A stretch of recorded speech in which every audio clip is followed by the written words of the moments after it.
All right. We are going to move on to chapter 11, which is recipe costing. So this chapter is kind of puts chapter 9 of unit costs together with the edible portion cost that you learned in chapter 10. So we're going to kind of combine the two. All right. So first off, to cost a recipe, you need to be familiar with three things. The first thing is you need to know the purchase cost or price per ingredient in a recipe that you're costing out. All right. You also need to be familiar with current market prices of your ingredients. What does that mean? It means prices are always changing. Cost of eggs are always changing. Cost of meat changes. It really just depends on supply and demand. So it's important for you to be familiar with those trends. Number two, you need to be familiar with yield percent. So yield percents are pretty much an average percentage of how much trim would come from like a watermelon or cantaloupe or anything that's going to require trim. And you need to know this so you can figure out the edible portion cost or the EPC, which we just did in the last unit.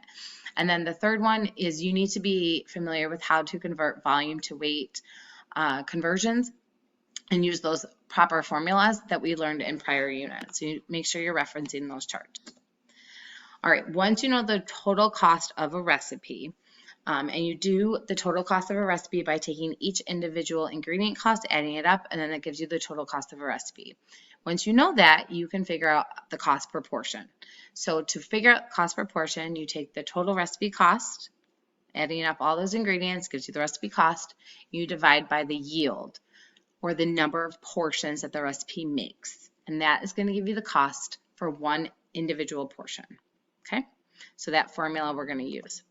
So here is cost per portion practice.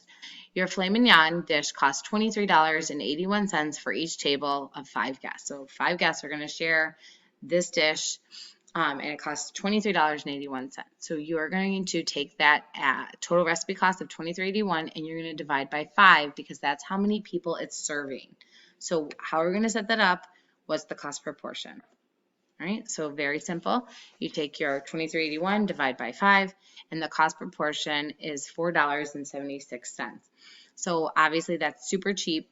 They're going to upcharge that.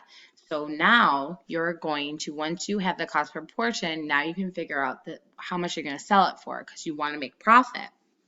So the selling price formula is cost per portion divided by food cost percent. And the food cost percent is, when you calculate it, it's going to be put in as a decimal, just like how we do with yield percent. Okay, so the cost per portion is $4.76 and the food cost is 30%. All right, so we're going to set that up.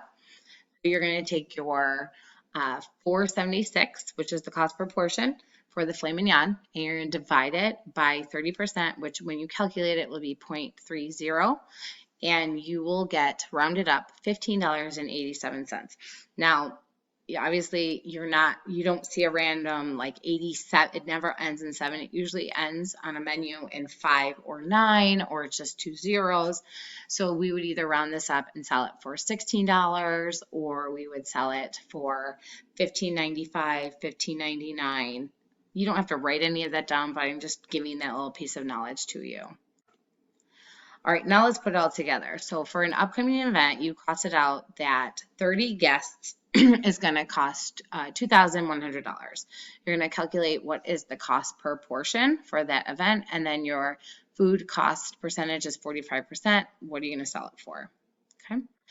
So for the upcoming event, you costed out the meal for 30 guests was $2,100. You're going to divide the $2,100 by 30, and it's going to cost $70 per portion.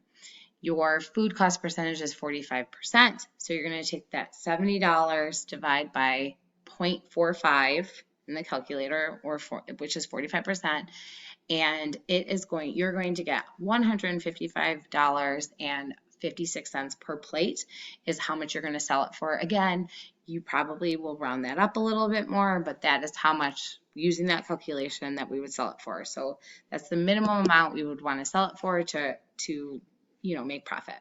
Okay. All right, so now what you're going to do is you are going to calculate out your 3 practice written problems. You're going to answer on your document, and then if you feel good with it, then you can submit as is, or if you are struggling, you can watch the Chapter 11 written practice problem screencast. Thank you.